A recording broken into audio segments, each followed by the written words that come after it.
Halo, Assalamualaikum. Setelah 1 tahun, akhirnya ketemu lagi sama Lettering by Gita. Kali ini aku mau bikin latihan dasar kaligrafi buat pemula. Let's go! Untuk latihan dasar kaligrafi, kita butuh tools yang namanya brush pen. Ada banyak merek brush pen yang bisa kalian pilih. Aku pernah buatin reviewnya juga di YouTube. Nanti linknya aku taruh di description box ya.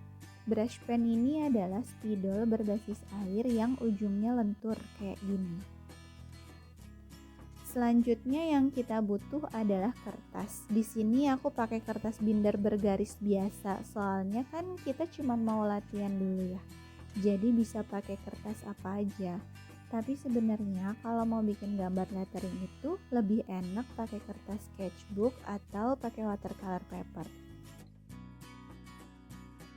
Aturan mendasar pada kaligrafi itu ada pada pembuatan upstroke dan downstroke seperti ini. Ini namanya upstroke. Upstroke itu garis yang kita gambar dari bawah ke atas. Dibuatnya itu tipis tanpa tekanan. Selanjutnya yang kayak gini itu namanya downstroke. Downstroke itu menggambar garis dari atas ke bawah. Digambarnya tebal dengan diberi tekanan. Upstroke dan downstroke ini aturan yang bakal kita pakai terus kalau kita mau gambar huruf. Misal kita gambar huruf A kayak gini. Kita gambar mulai dari upstroke yang tipis ke downstroke tebal, tipis lagi, downstroke tebal, lalu upstroke tipis. Kayak gitu. Pokoknya ketika menggambar kita harus selalu pakai konsep tipis dan tebal. Coba huruf B ya. Kita gambar tipis, tebal ke bawah downstroke, tipis lagi, tebal lagi, lalu tipis upstroke. Kayak gitu. Contoh huruf satu lagi ya, huruf C. Kita gambar mulai dari upstroke tipis ke downstroke tebal, berakhir di upstroke tipis. Oke, udah ngerti ya konsep tebal dan tipis?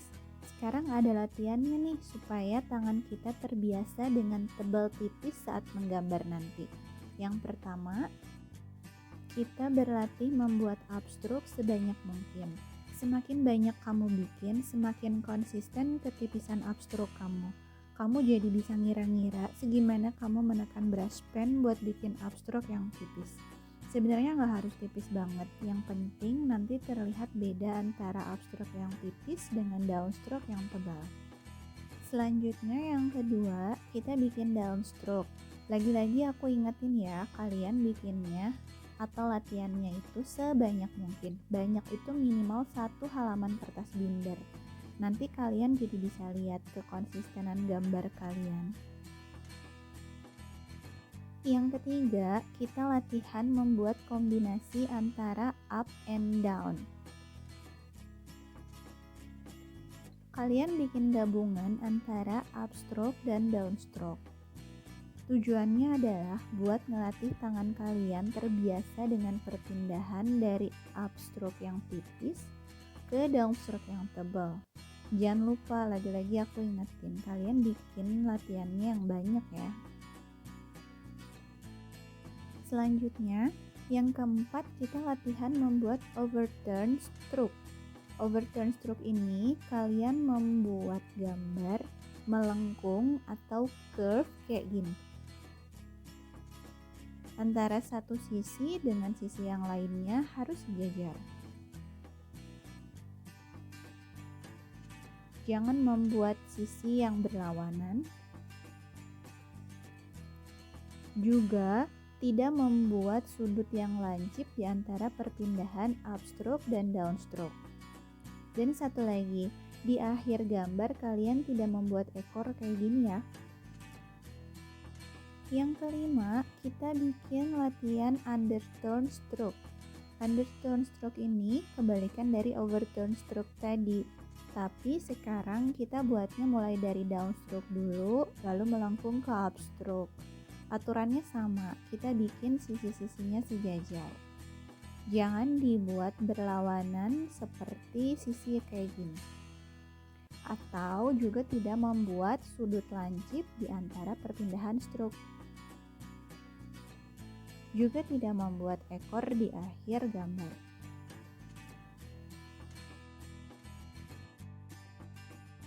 Yang keenam, kita latihan membuat compound curve. Kali ini kita membuat gambar gabungan antara overturn stroke dan underturn stroke. Dimulai dari upstroke dulu, terus bikin lengkungan menuju ke downstroke, lalu berakhir di upstroke tipis. Aturannya sama, kita bikin garisnya sejajar, tidak berlawanan seperti ini. Juga tidak membuat sudut lancip di antara perpindahan stroke. Oh iya, jangan bikin ekor juga ya di akhir gambar.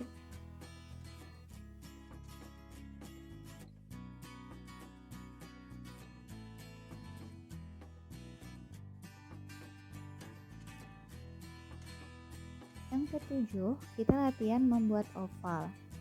Kita bikin oval kayak gini.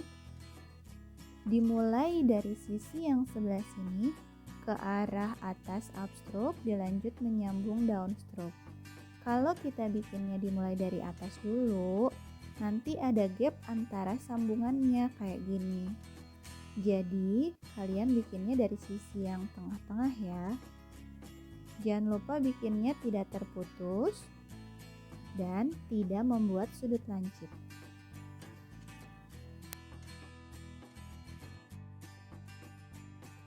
Yang kedelapan, kita latihan membuat ascending loop. Ascending loop ini menggambar seperti huruf P. Dimulai dari bagian tengah upstroke tipis ke downstroke yang tebal.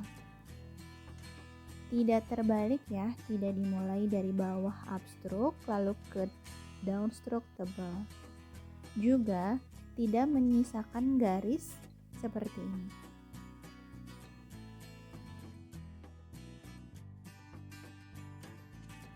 Yang kesembilan, kita latihan membuat descending loop. Ini adalah kebalikan dari ascending loop tadi. Kalau yang tadi dimulainya dari upstroke dulu, sekarang kita mulai dari downstroke dulu, lalu melengkung menuju ke upstroke.